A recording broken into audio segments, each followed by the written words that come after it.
What's driving you in your business? If you can't answer that question, you might have a hard time sticking it out on the road to entrepreneurship. We're going to talk about it on today's episode and what drives me as the owner of Good Advice and Podcastable and your humble podcast host of the Good Advice Podcast. Before we dive into our conversation today, we have a word from one of the amazing businesses that sponsors the podcast.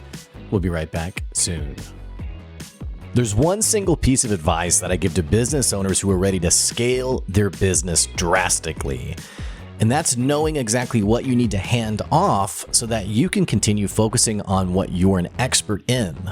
It amazes me when I talk to business owners who are doing their own bookkeeping and tax prep, and worse, that they're going through all of this paperwork at 10 o'clock, 11 o'clock, even midnight, slaving away trying to make sense of all of the numbers for their business. Business owners who are making it happen have already figured out that you can't do it all yourself. That's why I recommend Steve Lay with Equity Business Solutions. Not only is he an expert in bookkeeping and tax prep, but what I love about Steve is that he'll sit down with you and help you make sense of the value of your business beyond just reading a spreadsheet. You'll be able to make better decisions, and more importantly, you're going to save yourself the crucial time you would have spent going through QuickBooks or an Excel spreadsheet or whatever it is that keeps us up late at night. So save yourself some time and some money by giving Steve Lay a call at Equity Business Solutions, and he'll show you the value beyond your numbers. Go to equitybusinesssolutionsllc.com to find out more. So I've been doing a lot of reflecting in the last, couple of weeks, being on the 6-year mark for Good Advice and 6 years of doing the podcast. And it's kind of crazy to think I've been doing it for this long. Honestly, I think back and it almost, not to be cliche, it almost feels like yesterday when I quit my job. I started the business. I knew almost nothing about entrepreneurship and business ownership, and I certainly should not have made it as far and as long as I have, and have certainly learned quite a bit along the way about doing business the right way and selling better and thinking about my customers. You know, it's been a long road. So I found myself asking myself this question of, why am I doing this? Like, why am I continuing to go on the road of entrepreneurship and the grind and the hustle? And, all this to say, many people talk about the joys of entrepreneurship and the ease of entrepreneurship and the flexibility it brings and the wealth it brings. And I think all of those things are true in some form. But my story has certainly not been, I just started the business and then I was rolling in piles of cash. I've mentioned before on the podcast, starting the business and then COVID hitting and just a crazy economy, being a dad of 2. It's been a wild road. It's been a lot of work. It's been a lot of late nights, a lot of hard work to get to where I am today. All that to say, I was thinking about this question. Why do we do it? Why do we face rejection? Why do we face people who are like, what are you doing? Why are you doing that? When do you get a real job? Which I've personally haven't had that question said to me in a long time, but I have had other people tell me stories about friends, families, like, why are you doing this? You should go get a real job. All these kind of random comments that you can get from people who don't know the road, who don't know the journey. I've done this before on the podcast where I've talked about my why. But I think for you, wherever you are in your business, if you're going to make it long-term, you have to know what's driving you at your foundation of your business. So let's cut to the chase. Let's get short and sweet on this thing today. And I want to talk about the 3 things that really drive me. I talk about this because I've noticed that for some people, the reason they start a business is they are deeply unsatisfied with their work. They've been hurt by their boss or hurt by their company they work for. And for them, entrepreneurship is a road for justice and I'm going to show them and get back at them or I mean, all these different emotions that are tied to that. What I can tell you is that if that is what's driving you, you could not be making a bigger mistake. There is nothing about entrepreneurship that will give you a sense of justice. There's nothing about entrepreneurship that will prove to you that you have what it takes, because entrepreneurship at the end of the day is not about satisfying you, it's about satisfying someone else, your customer. It's about having a solution or the answer to a problem that you can then use, that you can then sell rather, to make someone else's pain go away and make money doing that. That is what entrepreneurship is. You find a problem that you can uniquely solve. Uniquely doesn't mean that you're the only one with the answer, but you solve it in a way that is at least unique enough to you that you can have a dollar sign next to it. Someone can't just Google the answer, or they can't just go find a cheaper than dirt solution compared to what it is you're offering. So let's get that out there from the get-go. If entrepreneurship is your road to prove something, it is your job or it's your opportunity in your mind to finally grab life by the horns and walk into your calling. You have a grander view than really what this road is like for many of us. And again, I'll just say it very candidly. It's not about you. It's about your customers. So that's the disclaimer for this conversation. But I want to talk about the things that drive me. And I was thinking, are any of these in any particular order? And I think they are, but the three things I want to talk about, I don't know if I want to talk about them in order of importance to me. So a few things drive me. First of all, I want to be wealthy. And I don't say that in a superficial way. I don't say that embarrassingly. I think there's this weird societal take on money, and maybe it's a Bible Belt thing. I don't know. But this whole thing around, if you work for someone, asking for a pay raise can make you look greedy. In fact, I've actually coached and mentored people who wanted pay raises and didn't want to say it because they're like, well, I don't know how it's going to look on me. And I'm like, dude, you got to take care of yourself. You got to look out for yourself. So I want to be wealthy. I want to make a lot of money. I want to be a multimillionaire. Seriously, I do.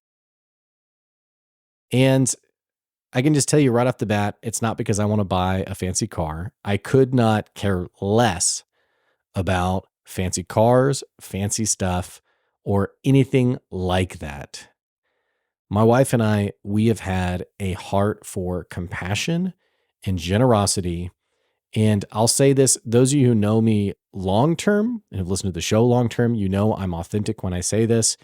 If you don't know me, you listen to the podcast for the first time, this is going to sound like a total clicheism, and you're going to be like, who is this dude? But I am possessed around this idea of blessing people and giving away as much money as possible. Since I was younger, since I didn't have very much money at all, I loved the feeling of giving to other people. I loved the feeling of providing answers to other people. I had a student when I was a teacher one time who came to me and said, I can't pay for my rent, which, by the way, this was a norm in inner city Houston. You would often find students in high school who were also working full-time jobs. You know, they'd get off school, they'd go work till 1, 2, 3 in the morning, and then they go back to school the next day because they were the breadwinner of the family. It was up to them to provide for the family. Or it was a single parent home, and the single parent desperately needed them to bring in significant income to the family for them to survive. But I had a student come to me one time. I've never told this story before. I had a student come to me one time and said, I can't pay for my rent. And I said, okay, I got it. I've never asked for that money back. That person may have even forgotten that I did it. and it doesn't matter to me. I don't share that. This is literally the first time I've ever shared that story because not because I don't like sharing stories like that because I don't like stroking my own ego, but you can know that that moment was one of it was an incredibly fulfilling moment for me. I deeply, deeply love blessing people. I deeply love providing solutions for people and helping people. And I totally love doing it anonymously too. So for me, maybe it's incredibly silly and childish. I don't know. But I love the idea of being very wealthy and just taking care of people and doing it anonymously where people don't even know. Like that's something that I think would be really great. And maybe that is a clicheism. Maybe a lot of people feel that way. I don't know. But that's always been something that's been exciting to me is I have enough money to be able to give as much money as I want to other people. Second thing that drives me is I love helping people. I had a mentor growing up. I was at a Christian summer camp and I had a mentor who was just an incredible, incredible mentor.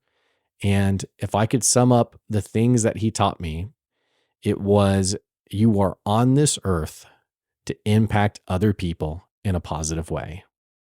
It's kind of like what's that quote for Christianity where it's like show people the love of God and if necessary use words or something to that effect.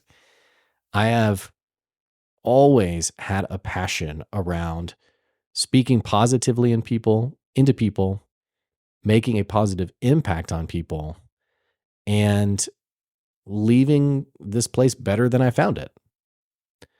It's a big reason of why I love consulting is because, funny enough, I get to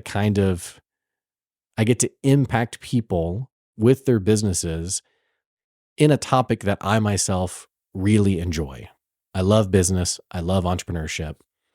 I love talking about customers, sales, leadership. All of these things are very fun for me to talk about.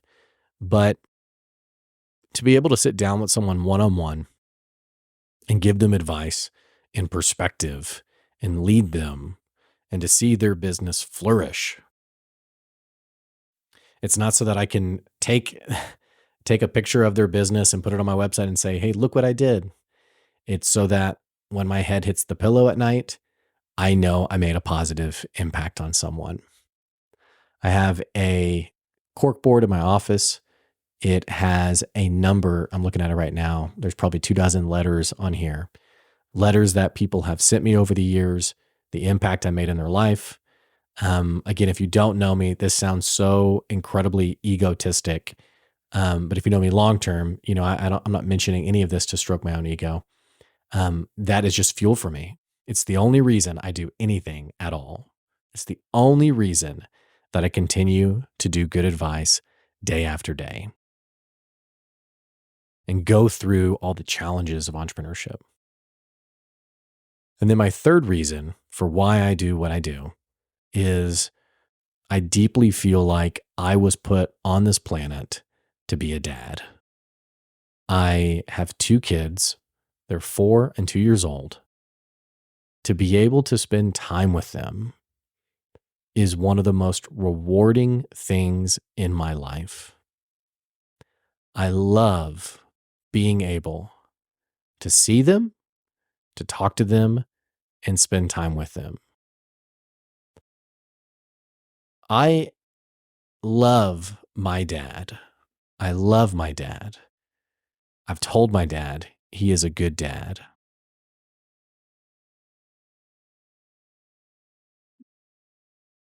Growing up, there were pains growing up that I think could have been different. And I think it's pains that every person goes through. And this wasn't a reflection on my dad or on my mom or anything like that. There were just things that, in retrospect, I wish had been a little bit different, just a little bit different. And let me be clear, I had a great upbringing, great family, great parents.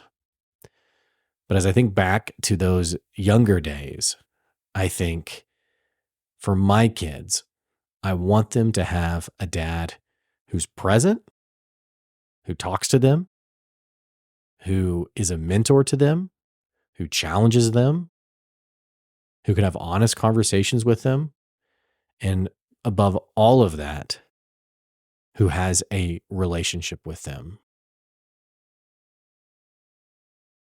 This is something that's been important to me for a long time, before I even had kids. I remember I was interviewing at the consulting company I worked at previously, and I asked about travel. And the person who was interviewing me said, "Yeah, I mean, you might travel maybe once a month, if that even." And I said, "Okay. As long as it stays no more than that, I want to pursue interviewing here because," and I think the words I used was, "Hey, what's important to me is building my family. And I can't do that when I'm not here." So all that to say, what entrepreneurship brings me is the flexibility to be around my family day after day when I choose to be.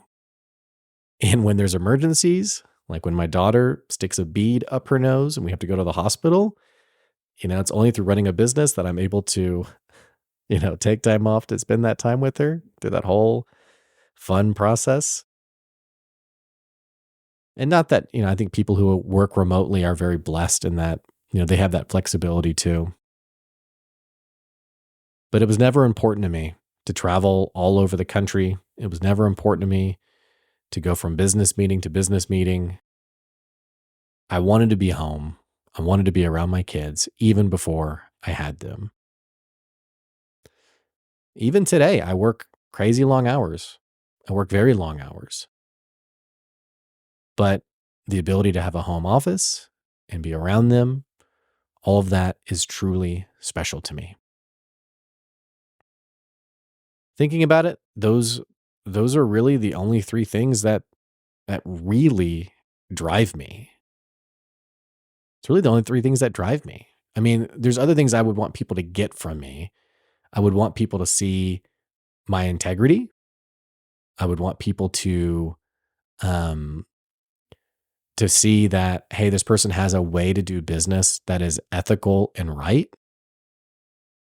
I'd love for people long term to know that it's because of my faith in God and my relationship with God, that's the foundation for me, that it's not some, weird thing, but that, hey, I believe I was created for this and I have a passion around this and I have I almost just said code of conduct. What are we talking about here?